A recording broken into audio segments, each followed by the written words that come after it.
right, welcome back to another episode of Single Mama Minimal Drama. It is me, your host, Kendra, and today I have my mom with me, Miss Pat, as most people know her. We are going to be asking some questions to Miss Pat Just came today. back from Hawaii. So I found these questions on TikTok. This guy, his TikTok is novafilm.com. So it's a verified account. But he did this interview with his mom where he asked her all these kind of deep questions, and it was really, really sweet. And I was like, oh, let me try and ask these questions to my mom. So I saved them, and that's what we're going to be doing today. So it's going to be a fun episode. Okay. Hit it. Hit it? Okay. The first question is, what was life like for you growing up? Oh, God. I was just talking to my sister Terry on the phone today, and we were talking about when I got to college is when I understood a couple of things about my family. Mm-hmm. One, we were dysfunctional. Two, I was a minority. And then what was the third one? Oh, she said I was a hoodlum because I just had that personality where you did something to me, I was going to get you back. It didn't matter how long it took. But, and even David said, he said, I could see people being afraid of you in college. I could see people being afraid of you just actively in your working life also. Because he said that I'm a little much to handle when we're playing cards. And when I was telling my sister about how in my work environment, sometimes we had downtime, and I used to play. They say, "Come on, let's play cards," and I was like, "Okay." And then you know how we get. Yeah. We paste the card to our forehead and start talking slamming really cards trash. on the table. I told them that I was going to. This was going to hurt even their ancestors. So, I didn't realize, we grew up in the hood, basically. Yeah. Everybody on that block on 36th Street, 36. Their families had some kind of dysfunction, lots of alcoholism, lots of, poverty. But we didn't know, as kids, we didn't know we were poor. Right. We just, we felt like we were, the knees bees. We had skates and bikes, and we played in the dirt, and we lived near the dump. So I was going to say, I used to go to the dump too. That was our adventure, going to the dump to find stuff. We found old cancer-filled gum that we chewed. They had a lot of red dye in it, so they talked about, y'all gonna get cancer from chewing that gum that we found at the dump. Oh my God. So it was just a lot of adventure, and we had to go a good little ways to get to the dump because we had to go through the woods, right? I know, and over creeks and all that kind of stuff. And but we were allowed to sort of just be free. You went outside, you came back before the street lights turned on, and you did what we discovered. We explored our environment. Yeah, a lot. So, but it was also, we also had some difficult times. My dad was a alcoholic, and he was the nicest person ever when he was sober. But when he got drunk, everybody needed to get out of his way because he was going to start a pick a fight. Right. And he was, you never knew who the object of his drunken affection was going to be. So it was best that you stayed out of his way. So I learned really early on how to get out of situations. My sister and I were talking about when I was pledging Delta, Sigma Theta. We were pledges, and we were all dressed alike, and these cars of girls pulled up on our campus, and somehow Terry was there with us. They pulled up on campus, and they were like, asked us, can you tell us where the Deltas are? And we were all dressed alike, so I knew they, might have thought. I said, they're over there. And then Terry would say, see, that street stuff, that hood stuff got you out of there.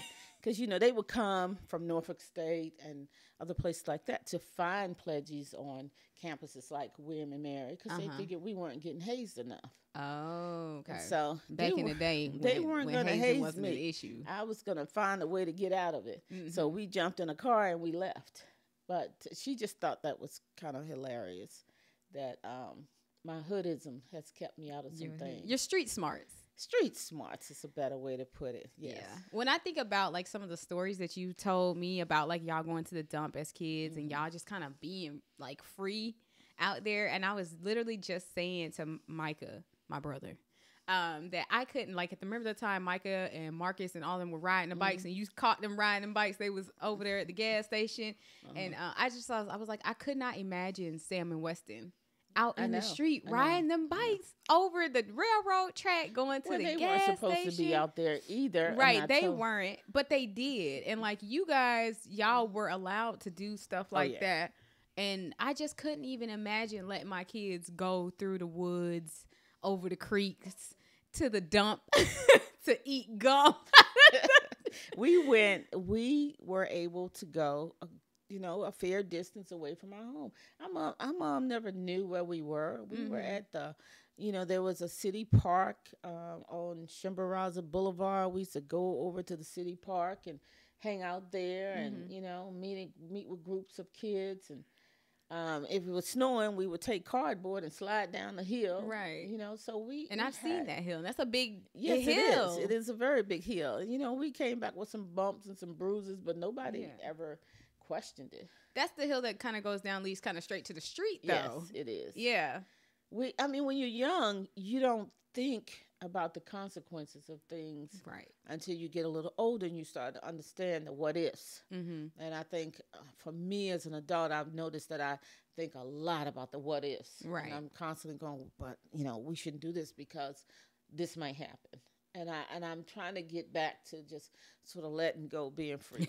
Even though, like even recently when we were in Hawaii, David loves to get a car. And I'm just like, let's just do the hop on, hop off, tour of the city, get on the bus or whatever. Let somebody else drive. But, so I had to just sort of loosen up and just let him do his thing. And it turned out to be a lot of fun. Yeah. Yeah. So I have to get out of my own way, get out of my own head. Right. So when you think back to your first few days of motherhood, what do you remember? I remember that I couldn't imagine not knowing this person but loving this person so much that it hurt. So much that I don't think I'd ever known that kind of love until you came along. Really? No, I don't. I always used to, as a child, be like, who do I belong to? Really? In my head, I kept saying, I don't belong to anybody. And then I had to learn that I did belong to somebody. I belonged to God. It took me a long time through my life and a lot of trials and tribulations to figure that part out. But that kind of love where you feel like this person, I can't live without this person. That was the first time that I felt that kind of love. Yeah. Shout out to the firstborns. Well, I mean, it's. Well, I know you felt it both times, right? But still, but it's a love that is almost unexplainable. Yeah, it has to be of God because with God you got to learn to trust without being able to touch or see. You just learn to trust. It has to be faith. It was a faith thing. Yeah, to hold a baby that came out of you. Yeah. In your arms. And then that was the first thought. And the second thought was, oh, God, I got to take care of this person. Yeah. That fear of, oh, Lord, I can't let nothing happen to her. Yeah. And so I think as you grew and got older, I became more protective. I became, no, you can't do this. I was like, it was almost like I would lose my mind if I thought something was happening to you. Really? Yes. I would go into the darkness in my hood head and be like, oh no, I'm going to hurt that person. Yeah. So don't do anything to my children, or I'm Right. gonna come get you and hurt you. Yeah. You know the story you remember of the softball coach Oh who yeah. Mm-hmm. was inappropriate, Mm-hmm. and in my head I went dark. Yeah. You did. And You I came did. around that corner on two wheels to get to her, and she saw it in my eyes because she backed up, and she was told the other coaches come, come go with me, Mm-hmm. and because I told her I need to talk to you, Yeah. and she was like, no, y'all come go with me. They were looking like we don't think so, Right. Yeah. but they all came, and I'm Yeah. glad they came because I wanted them to hear what I had to say. And I told her, I said, I spent 18 years building this girl's self-esteem, and you're not gonna tear it down in 3 minutes. Yeah. I said, so when you talk to her, I want you to talk to her with the same respect that you talk to your colleagues, that you talk to other people that you admire and you love. And she told me, she said, yes, ma'am. I said, okay. That's all I want you to know. Yeah.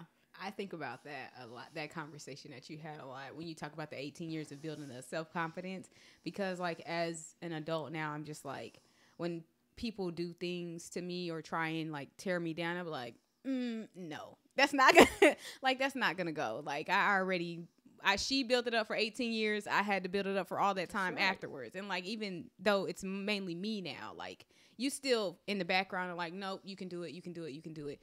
And like, that's how I feel like about myself now. I have a very strong sense of self-confidence. And I think that, for sure, my firstborn is a very confident child. Yes, he is. He is very confident. And I think that he definitely gets that from me and from just our family. And the little one, he'll ask a little more. He'll be like, it's so funny though, because he takes different kind of risks. Like they both take different kind of risks, but he will ask a little more about certain things, or Weston's like more likely to be like right by my side and be like, Weston, I've told you this before. Weston is a true child. Yeah. This is his first go round. Yeah. This is not Sam's first go round in this thing called life. Yeah. Sam came out knowing some things that children shouldn't know. He did. And he said to me one day in the car when I picked him up from school, he know how he likes to argue back with you, and you're trying to, just have a conversation with, tell him something for his own good, but he'll argue back with you. And then he said, I had told him the day before, I said, look, all this bantering back and forth, it's not necessary because you're a child, I'm an adult. I'm telling you something to keep you safe. So what you need to do is try to control that urge to have, to talk back to me. Right. So the next day he was in the car and I said something to him he didn't like. He said, I started to argue back with you, but I'm going to control my behavior. I said, thank you. Sam to me is a recycled soul. Yeah, you've always said that. Yeah. Sam used to have a very serious look. He still does it though sometimes. Like today when we were in the car, he was looking at something, and I looked in the rearview mirror and I saw him doing that same face he used to do when he was a baby, and I was like, oh my God, this is an old man. Like I don't know where this man came from. And he feels a real responsibility to take care of his brother. He does. He is constantly, wanting to put him in the headlock and hold him tight. Yeah. And which I admire about him. Mm-hmm. But then he can also manipulate him to the nth degree. Yeah. And that's something that he needs to, work on. Mm-hmm. So he and I have had real serious conversations, and the whole homework thing where he has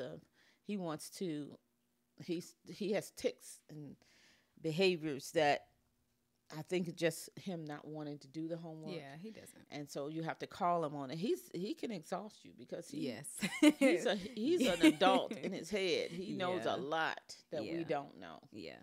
Sam is just a funny kid because he's just kind of like, you think like you're gonna outwork him, but like he has like an endless supply of energy almost, especially when it comes to things he doesn't want to do. Like he's not just gonna do it easily. He's not gonna let you just slide.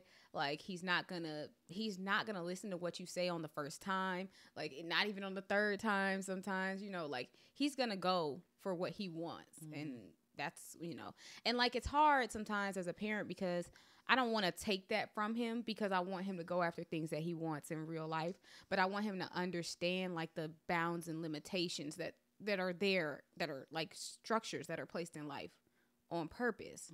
And like we just have to have a lot of conversation. Like I talk to Sam so much sometimes, and like they do listen better when you're not yelling at them. Yes, but they don't listen about putting that toilet seat down and not peeing on that toilet. It's okay. That's something they're gonna learn. They will learn it. He won't be 40 years old doing the exact same thing. I pray to God not. But it's a difference between, I think for Weston, he's more of the innocent kind of child. Yes. And Sam is more, he's more mature in terms of his way of thinking and what he knows in his heart. Yeah, he acts like he's seen things before. Like, it's sort of like, you and Micah were very different children too. You were more innocent. Micah was so inquisitive about everything. Everything he had to know. It's like, I gotta know it. Like that rock, he wanted to know what was inside of the rock. And it was like, well, and then he decided, but he would think things through too. Because he went outside and got that hammer. And he was like, I'm going to crack this rock open so I can figure out what's inside. And he had it on my dining room table. And that was like, hold on, brother. Hold on. Yeah. Take that rock outside. You don't want to squash that kind of enthusiasm, that kind of inquisitiveness. You want them to be able to understand that that's important in life. Right.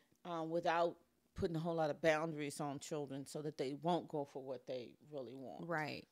And that's I think for me, I don't know if I was like mentally prepared for like a child who would make me have to do so many like mental gymnastics. Like I have to think a lot of things through before I say things. And sometimes I think like maybe I'm overthinking when like some of the things that I'm explaining to him or some of the things that I want him to kind of think through. Like I might be over explaining to him because I like to explain a lot to both of them when I'm talking to them, and like to the point where they get disengaged in the conversation and they're just like, okay, mom. And they're like looking out the window or doing whatever. But I don't know. I'm just trying to figure it out. I'm still figuring motherhood out. I'm not a professional at all. Well, you have to do like every other mother does, is you love your children to the nth degree. That is something that moms, I think, instinctively have. But I think fathers have it too. But fathers are more, I'm going to provide for the family. I'm going to, they can see things a little bit more from an external perspective. I think women really hold family close. They're real internal animals. Right. And so you love your children. And it's important that you try to understand who they are as people and try to give them what they need to help them to be successful as people. And without, there's so much going on. It's sort of like this back and forth thing. I don't want to hold them back, but I don't want you to think that you can pick cotton and make a living and all that kind of stuff. You know what I mean? Like, because you wanted to pick cotton. I want to pick cotton. It was a field trip. It was a field trip. School. I wanted to go to the field trip. You wanted to pick cotton. I wanted y'all to go and do pumpkins. But then when you kept saying it, they said, the teachers kept telling me that your daughter wants to pick cotton. And I was like, okay. So we picked cotton. Yes. And I just reminded you out in that field, you cannot make a living doing this. It's hot out here. Our ancestors did this, and this is not the road you're going to take. Right. But you had to have that experience because then you can put that in your back pocket and say, okay, yeah, I picked cotton. I know what that's all about. Right. So let me ask you, what's your favorite memory of us? Like between the two of us, what's your favorite memory? Wow. I got so many. I loved having y'all as children because it gave me an opportunity to be my creative self. Because, when you're in your job, you got to put forth your job face. I got to be this person. I got to be the leader. I got to be the manager. Well, when I was with you all, I could be funny. I could be happy. I could be creative. We painted. We did a lot of creative things together. And I think that's my my wheelhouse really is I want to be this creative person, and I couldn't because I had to make sure y'all had food on the table and Right. things like that. But so when I was with you all, when your first snow, when y'all Yeah, I saw seen the pictures. I snow, don't remember. Am I and right? I was so excited for y'all to see snow, and I was so excited for when we did go places and do things. I think when y'all got a little bit older and you were able to travel with me a little bit more, those are some good memories. That that that San Diego trip though. When the bill came out to be $1,100, I was like, "Oh my God!" She was like, How "I'm sending am I both of these gonna kids back to the hospital." how am I gonna pay for this?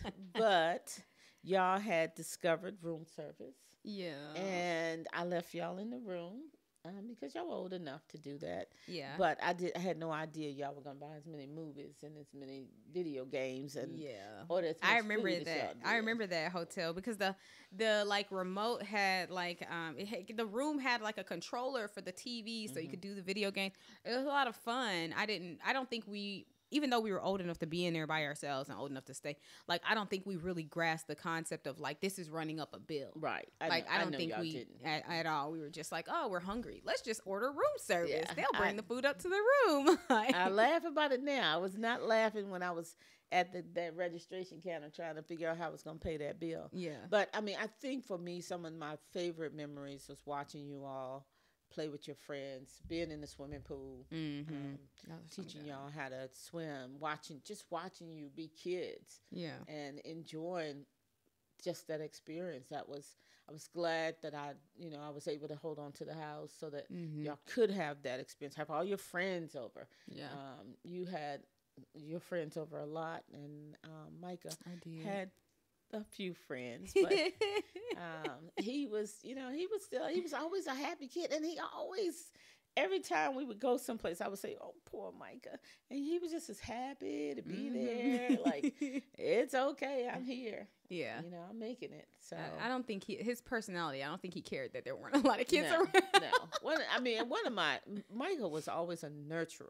And I was like, this boy is going to end up marrying an older woman because he was so into taking, he was so mature and taking care. Remember the time we used to watch movies? Remember we watched videos on Friday nights? Yes, we had that was popcorn. That was our tradition. We went to Blockbuster. We got did. our movies. We used to love to go to Blockbuster. And it was just a family tradition for us. Y'all didn't even know that doggone TV was broken. And I thought you told us it was broken. I mean, I didn't realize it was broken. I thought we just didn't watch TV during the week. That's what you told us. I told y'all that we didn't watch TV during the week because it was a time zapper, and we didn't have the time to sit down and watch TV. So we never watched TV, but the TV was broken. So we could only watch videos on it. Okay. So that was fine for me. And then I didn't need the TVs at that point in time. Right. But I fell asleep on the floor. It was a Friday night, and I just remember feeling so exhausted. Micah went and got a blanket, and he covered me up. Y'all turned the TV off. Y'all went to bed, and I woke up. I was laying in the floor with a blanket over me, and I was like, they'd gone to bed, And so I got up off the floor and clean everything up. I really enjoyed those moments. I enjoyed the time we had in the car together, riding, because remember y'all used to go with me to the center, it's downtown, riding home in the evenings, and how, you in particular valued that time in the car, because I gave somebody a ride one time. I don't remember who it was, and they were talking, and you were not having that talking. Basically you said this was your time. And so you needed to have this conversation, and you told me, sing little Arabella Miller. I was like, Kendra, she was like, Mommy, sing Arabella Miller. And I said, I don't know Arabella Miller. And she said, Belinda needs to teach you. And I said, okay. So I got with Belinda, who was your teacher. I said, teach me Arabella Miller. And she taught me Arabella Miller. And so when you got in that car and that person was trying to talk, sing Arabella Miller. And so I had to sing Arabella Miller to you on the way home. So we had those good times, and I used to, listen to y'all's conversations in the car. Because your little friend rode with us one time, and she said, "Let's not play with Michelle." I was like, "Oh God!"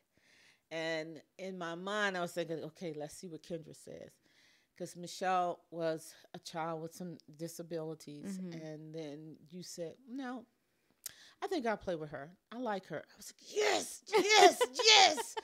And I just wanted to, you all to grow up to see people as people. Yeah. Not people as color, not people as gender, not people as, different communities, people as people. Yeah. And you got that.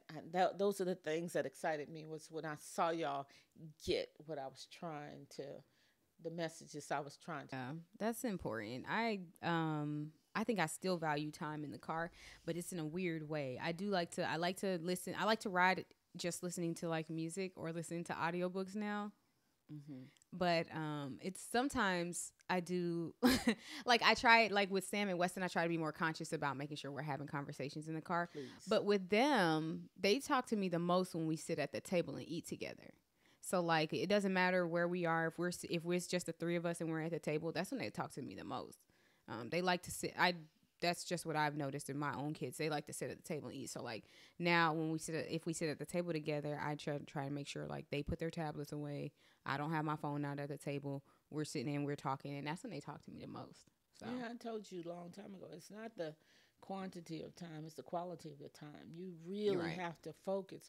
We didn't have phones like that when I you was were growing up, little. yeah. So, and I see you on your phone sometime, and I'm like, put your phone away. Pay attention to your children. Mm-hmm. All you have to do is give them a little time, Mm-hmm. and then they're happy. Like when they hear Micah spend time with them back there in that room. Mm-hmm. And so they don't feel like they need the attention of the adults as much, because he made sure that he spent that time with them. Right. And Sam definitely probably doesn't, because like also like whenever I can have one-on-one time with them, they do a lot better when they come back together. So like I got to take Weston to the basketball game, the women's basketball game, me and him, and he had a really good time. And then like when they got back together, it was easier. And then like today I got to spend a little bit of time before I came to record with Sam by himself, and now they're together and they're chilling. But like they need one-on-one time too. Yeah. So it's interesting. It's an interesting balance having two kids. So what is one thing that you want or wish most for your kids, for me and Micah? Oh, y'all know that one by heart. What, to be creative thinkers? Yes, that you are creative thinkers. As a child care manager, director, regional manager, people used to always ask me, especially the parents in my center, but what do you want for your own children? Because they would say, I want, how people say, I want my child to be a doctor, I want my child. And they asked me one day, what do you want for your children? And I said, I want them to be creative thinkers. And everybody looked at me like, what does that mean? I said, creative thinkers can get themselves out of anything. They once upon a time the expression was, you got to think your way out of a paper bag.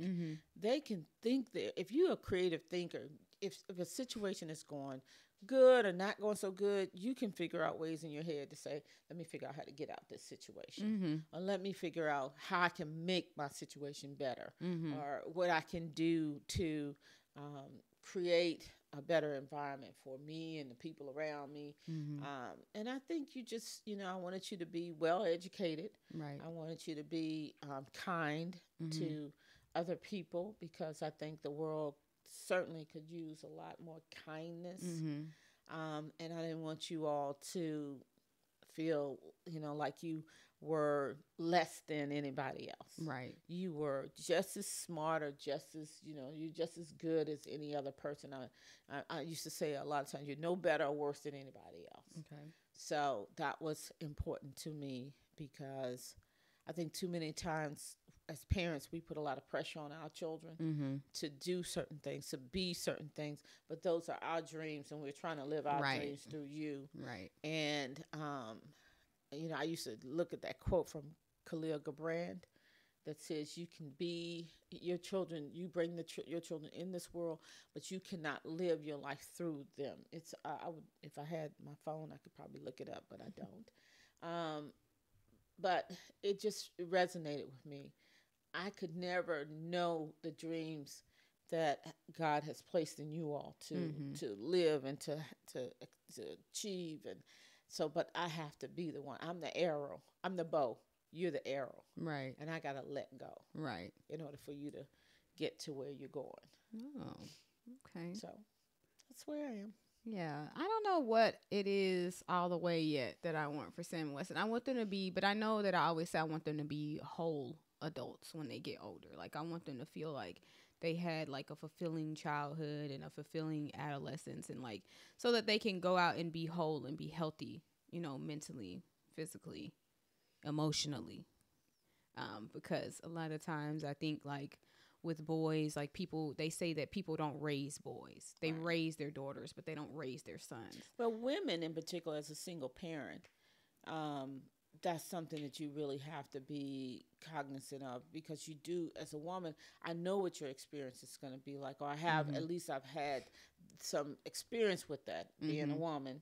I have the things that she could possibly run into, but I don't know the male experience. Right. But I do know the human experience. Right. And I could raise my son and have him have good values, but I knew there was going to come a time when I had to let somebody else help me with him. Right. I feel that way. I know that also. His dad was, available, but I wasn't looking at him as the kind of help that I needed for Micah. That's why I dropped him off in Virginia. Right. For a summer. Right.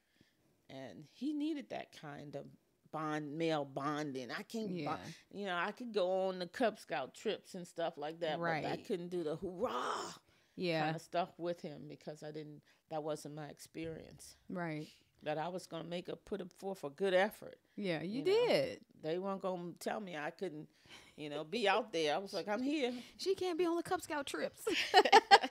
She's a woman. I was there. What's the Little Rascals? The He-Man Woman Haters Club. Yeah, I was going to be there. But yeah, so like, and like for me, it's just like that. Because like, since I have two boys, it's just like, I know there's going to be a point where they're not going to be able to get everything that they need from me. And even now, like, they can't get everything from me, but they get a lot from me right now because they're still young, I feel like, and they still like lean on their mom a lot for the nurturing and all of that stuff. Yeah, but you have to do like what I tried to do with you all was surround you with people. Right. That you could, learn this from this person, learn that from that person.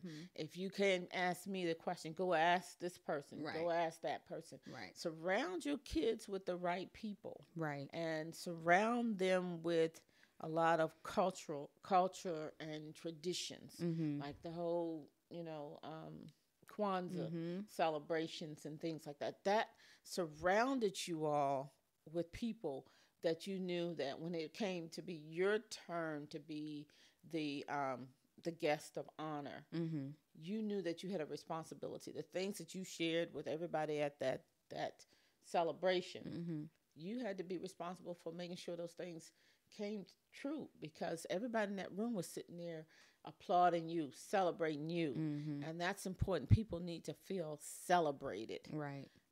And need to know that other people value them as human beings. Right. I agree. If you could redo one thing in your life, what would it be? Oh, God. Really? Yeah.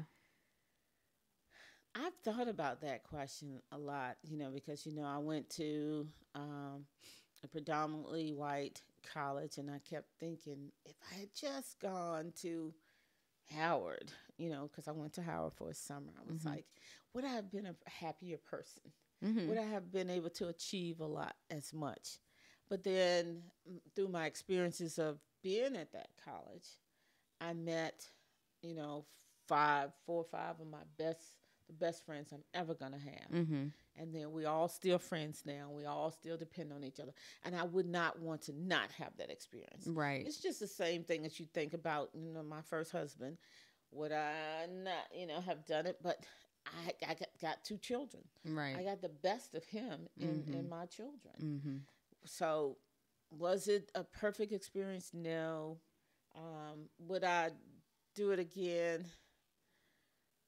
Yes, because I knew that you all would be the results of that situation. Right. I think I'd go into it with a little different mindset. Right. But I would, I can't say I would really want to change, even from my childhood, some of the stuff that we went through as children. I don't know if I would want to change it. It makes me, it's made me who I am. Right. And I'm okay with who I am. And I feel pretty good. I'm happy as punch right now. Yeah. I remember when y'all were little and I was a single parent, people kept saying, you need to start dating. Yeah. You need to do this. And I ain't care nothing about dating. Mm-hmm. I was focused on making sure I was a good parent. Mm-hmm. And then I sort of, was able to do a lot for one person for my children. Right. I was focused on my children. Y'all were the most important people in the world to me. And the rest of it was going to be gravy. Mm-hmm. And, people ask me all the time, well, how long did it take you to, meet somebody and get to your second husband? It's 23 years. And a lot of people go, 23 years? Yeah. Why? Why? Because I just wasn't interested. Right. But you did tell me before, though, that you would you thought about dating, like you would probably date. You don't, and you said you don't discourage women who are single moms now from not dating because everybody doesn't have to do it how you did it. Right. I would not discourage people from dating. I would just ask them, to be very insightful about dating these days. Right. And be very insightful about who you bring around your children and how frequently you bring them around your children. And should your children wake up in the morning and see, a man in their house, that's not your husband. I think you just have to be very careful and very planful. Right. Find a time when you can introduce your children to this person, if this person is going to be somebody that you're going to spend some significant time with, and explain to your children. I think children understand a whole lot more than we give them credit for. They do, for sure. Yeah. Explain to them what the situation is. Explain to them that, back in the good old days, you need to be married to, to have a man in your life and all this kind of stuff. And we know that that's not the same environment we live in today. Right. People understand it a little bit better. I think you just don't want a whole lot of in and out, though, because then children don't learn to trust. Right. And, children learn trust by seeing familiar faces. Right. That's true. So you just want to. I don't know if I would have dated more. I just wasn't interested. Right, because you had like one or two that I can remember. Yeah. One who was my favorite. Because he used to take me to the gas station and give me the chips and like we would ride in the car. Like he was nice. And like I think you're right about that with trust though, because you didn't bring a whole lot. But the two that I remember were two people that seemed like they were nice people and you enjoyed your time with them. I never remember it like seeing you and those people together. I just remember the experiences I had with those people. Mm-hmm. So like the one that was my favorite, I just remember going to the gas station. I remember he used to give me chips. I feel like every time he would come, he always had something for, I don't know if he got Micah stuff, but I'm sure he did get both of us things. Now, remember, Micah didn't care for him because Micah was like, stay away from my mama. Yeah. And that's because Micah just was a protector. Micah's always been like that. He was very protective, and and then I just remember, I don't know if I want to call the friend's name, but the friend saying to Micah one day, we were going on a date, he said, I'm going to take your mama away and I'm never bringing her back. I was like, that's not helping the situation. Right. So Mike cried, he was crying and screaming, and he just wasn't into, having another man be a part of his mother's life. Right. Yeah. But he wasn't. But I did. That person was my favorite. Then the other one who also had kids that were like our age. Yeah. And I just remember I used to play with me and his daughter became good friends. Yeah. And so I just remembered that. Yeah. But like it's very I do think there's something there about like trust and not having a lot of people around. Like Sam and Weston have never seen another man interact with me that's not their dad. And like they've never been around another man like that. So, like, I think it would be I I don't think it would be weird for me. It might be weird for both of all of us, but their dad has, Dated. He's dated and they've met.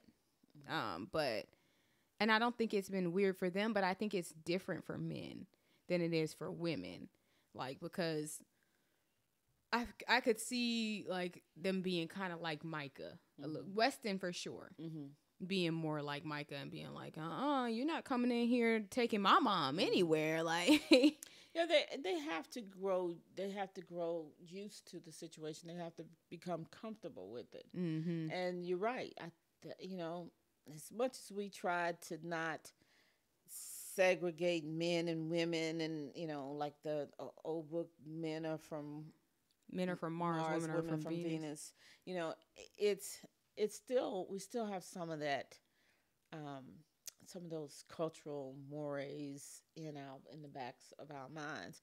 I think that if the person who you're bringing into your life is good to you, and your children see that they are good to you, then I think they'd be more comfortable with it. Right, absolutely. And I don't think it has to be where that person moves in right away. And they just need to see good interactions. Right, though. They need to see good adult interaction, and know that this person would take care of you and take care of them, and be okay. Yeah, that's what I feel. I think that, like, for me, when I decide I'm gonna date for real and actually date somebody, and I decide that this person is somebody that I want to be around and I want my kids to be around, like, that's what's most important to me. It's not so much like that person being at my house, but I want Sam and Weston to see a healthy interaction between me and a man. Because I think, like, even though, like, when their dad and I were together, like, there would be healthy interactions, a lot of the time. But now that we're not together and they always see me by myself, or they see me with you, I think that it would mean a lot for them to be able to see that, oh, okay, she's okay. Like, and they need to see you as being human. Right. I think as children, we don't see our parents as being human. Right. We don't understand that sometimes as a human being, we're going to make mistakes, and we're going to not do things the way that somebody else might want us to do it. Right. And you have to see your parents as human to understand some of the decisions that they made. You do. And then once you see them as human, you go, oh my God, now I understand, because I've experienced that. I've done some of that. So I think you definitely, if you're young, you're a little bit younger than I was when I was divorced, or maybe right around the same age. So if there comes a time when you want to share your life with somebody else, then you should do it. Yeah. And you should be, very cognizant of who this person is, and make sure that they're a good person to be around your children. Right. Yeah. Because that's another thing. Like, you always gotta, because even though, like, you were talking about how you're like, don't mess with my kids. Like, I'm very much like that, but, like, I think their dad is even more like that, which is kind of, it can be a little hypocritical. But it's just like, I think I remember. Not even, but like, not to the point though where I'm like, I can't date nobody because of their dad. It's just like, I know that if anything ever went weird with another person being around my kids, it would just be like, I'm gonna have to hear it in the back of my head. I had to be cognizant of the same thing with your father, because he's a special case. He's a special person, and I didn't want to hear, anything from him, even though he, I knew he couldn't be alone. Oh yeah, by himself. So, and he found, a decent person to spend his. I was very happy for them. Right, and I want their dad to find somebody, because I'm going to be very happy for him. And I just want to, I want him to. I wanted y'all to see a healthy adult relationship. And if I didn't feel like I could do that with the people that I was with, I wasn't going to keep hanging around waiting for that to happen. I was okay. Believe me, I was okay. But I do now know that I existed Right. I didn't really live. Exactly. I existed. You did exist Yes. as a parent. You did exist. And I needed to also, there's multiple sides of all of us as humans, and we need to have some adult fun, and we need to, do some things with our kids. It's a balance. Yeah. That you really have to find. Yeah. And that's what I'm learning as being a single mom. There is a real balance. Like, even when I was married, I used to joke and say I was like married, but I was still a single mom. It wasn't actually a joke. It was actually reality. But there is a balance. Like, you do have to. It's just now that I don't have another person to balance with, because like even when we were together, I would still have to balance being a mom, but also being a wife, and also making sure that we are doing things together so that we're still keeping our spark alive or whatever.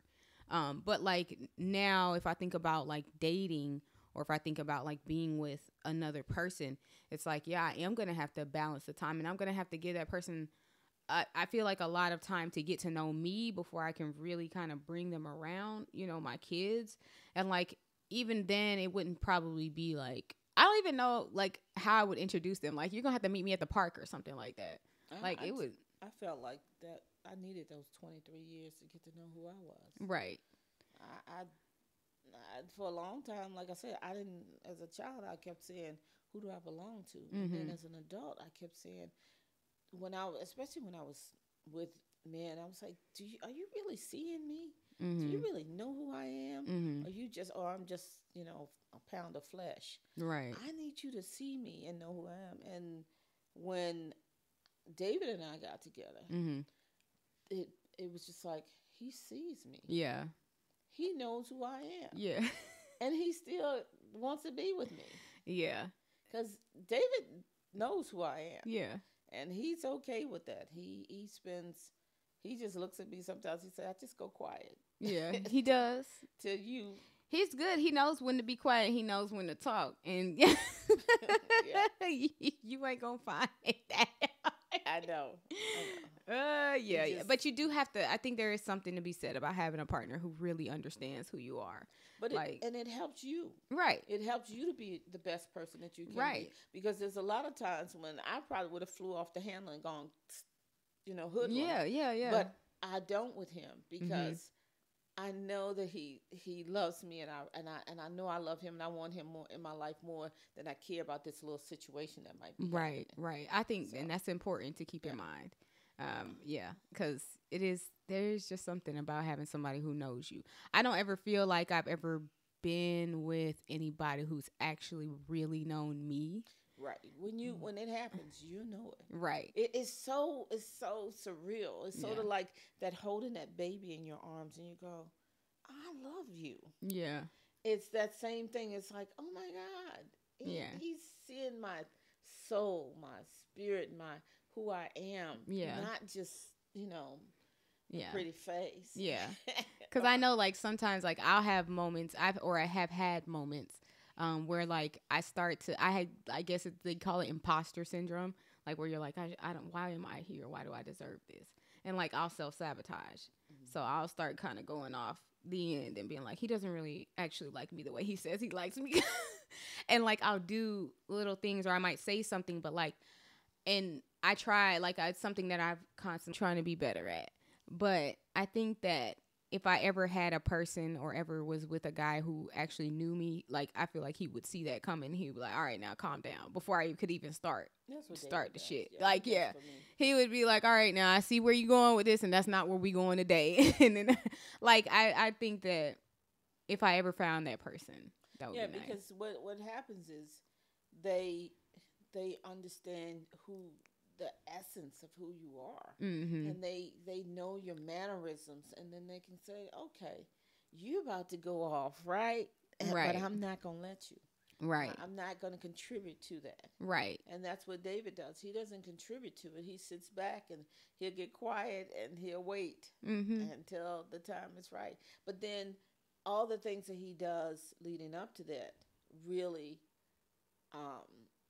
the things he does, it just lets me know who he is as a person. Right. And I love who he is as a person. Yeah. That doesn't mean he doesn't have habits that drive me crazy. Right, of course. But doesn't mean he's perfect. Yeah. So, how many more questions? Micah, make sure you cut that. All right. Let's see. Your next question. So, what is one thing that you want me to always remember after you're gone? Can I cuss? Yeah. Who the fuck you are? Oh. Okay. Don't lose who you are. Right. Don't get all caught up in, oh, woe is me, and I'm so sorry that my mom's not here. I've taught you a whole lot. And if you don't carry on and do the things that I know you're capable of doing, then you have just dishonored me. Dishonor on you, dishonor on your cow. That's right. I need for you to carry on and say, my mom lived a good doggone life. Yeah. And I tell y'all right now, if I died tomorrow, just know I'm a happy person. Yeah. I am very happy. But we could say that about you now, though. Like when we were kids, though, I think, and remember the movie Beaches, how it used to make me so upset. I think that's why, like, I think about it. I think that's why I used to be so upset, because I knew that, like, and I'm about to get emotional now thinking about that movie, but like the mother hadn't really lived her life. Right, but you hadn't. She had existed. Yeah. Yeah. And she loved her child. And she had existed and lived for her child, but she hadn't lived for herself. She was bound by what her parents wanted for her. Right, she was she bound was rich, by. Yeah, she was just really, and I you're right. I had been in that head space for a long time. Let me go do this job, do whatever for these children, not for me. And then, when y'all went off to college, I was like, hey. Right. She found herself now. It's like, hey, it's my time. And I thank God for allowing me to get to that point. Allowing me to get to the point where now I live life. And you do. And if we... You can't tie you down. if David say, what about... Let's do it. She's in Hawaii today, Miami tomorrow. Like, let's go. Where's she going next? That's right. And you have to. Otherwise, you sit in your little house that you have made so comfortable for you, and you just get bored out of your mind. Yeah. And you're not. For us going places, we get to see things and things I would never have seen. I just meant I was gonna go over the Golden Gate Bridge. Yeah, that's something that's on my bucket list. I was like, I don't care how I get there, but I need to get on that bridge. And so we rode that hop on, hop off to it twice so that I could get to that Golden Gate Bridge. That's sweet. And it was like, David was like, okay, let's go. Yeah. See, for me, I think the thing is, like, I'm realizing now, like, a lot of my life, I waited or would wait on other people to do things.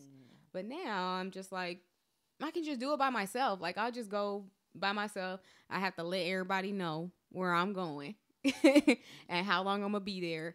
But like, I can't keep waiting on other people to live my life and do the things that I want to do, because other people would drag me down. I think that was like a big issue when I was still married. Like, it was always like, oh, I want to travel here, I want to do this, we can't do that, we can't do this, da da da. And like, now I'm like, actually, I can do that. And as long as I plan correctly, I can afford it and I can have a good time while I go. The thing is, you cannot have dream killers in your circle, right? In your immediate circle, right? Because a dream killer would say, "Oh no, you don't want to do that because this might happen. Oh no, don't do that because this might happen." Yeah. And you have to have somebody who is your cheerleader and somebody who's going, "Oh yeah, let's go do this. We've never done that." Right. And it's just like, for my 66th birthday, I said, I want to be someplace other than my house. Right.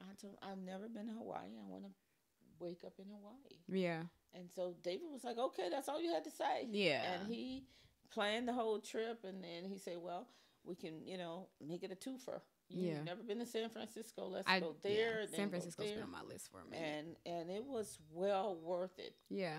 Because sometimes I get nervous about David's planning, because he has his own little mindset about how we're supposed to do this. He would have me staying in hostels.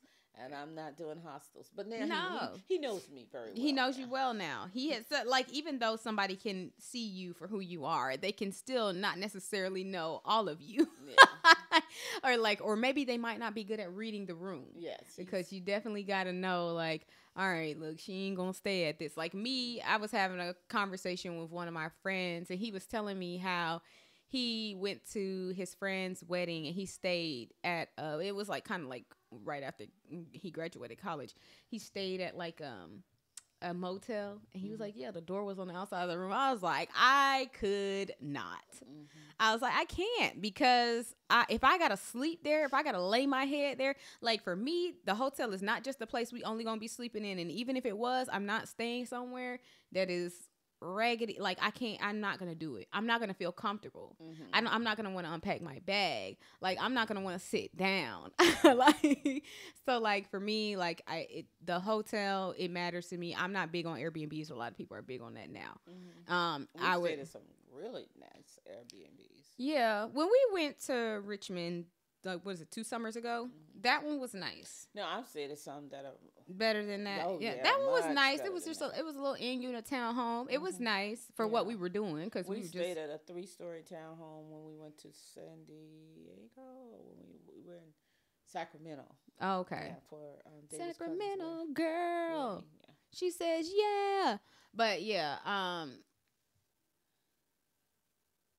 Okay. yeah, so anyways,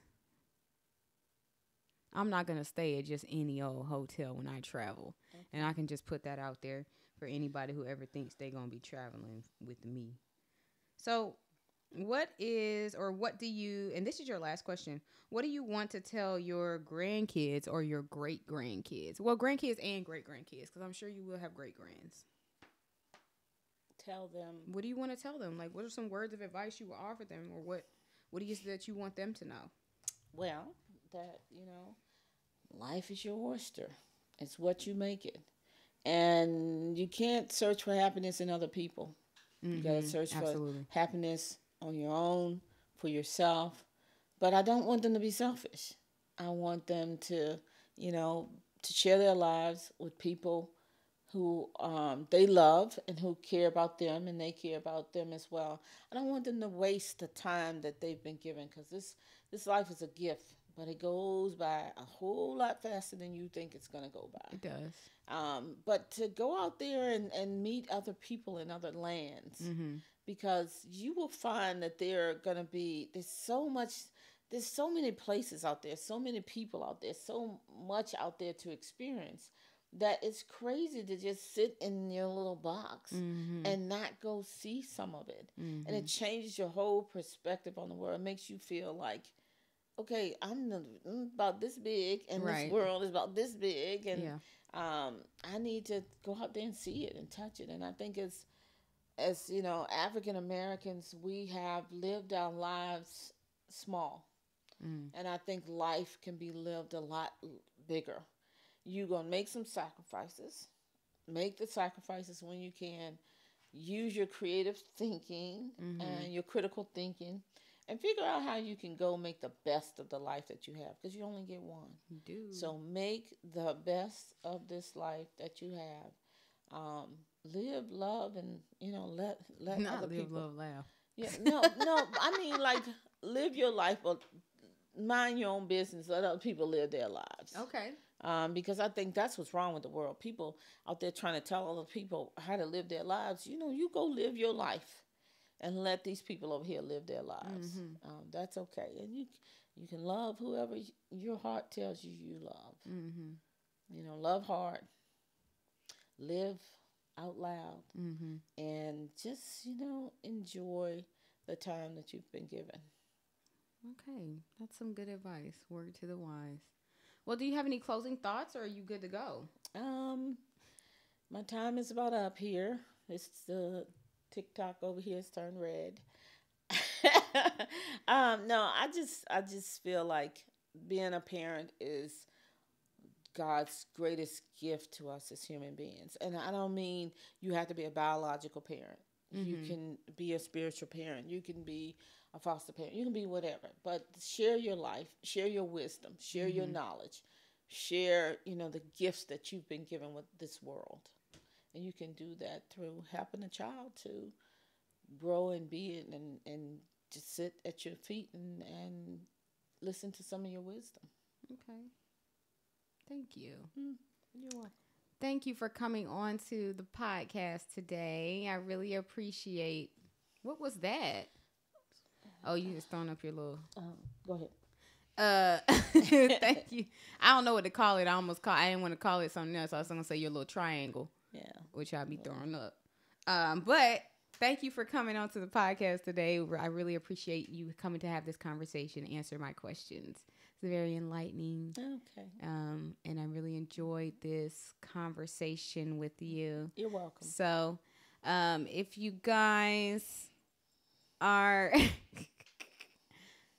that concludes our episode of Single Mama Minimal Drama. Please tune in for the next one. If you would like, you can always go follow me on Instagram, TikTok, or Pinterest, because on Pinterest, that's where I make my boards. But until next time.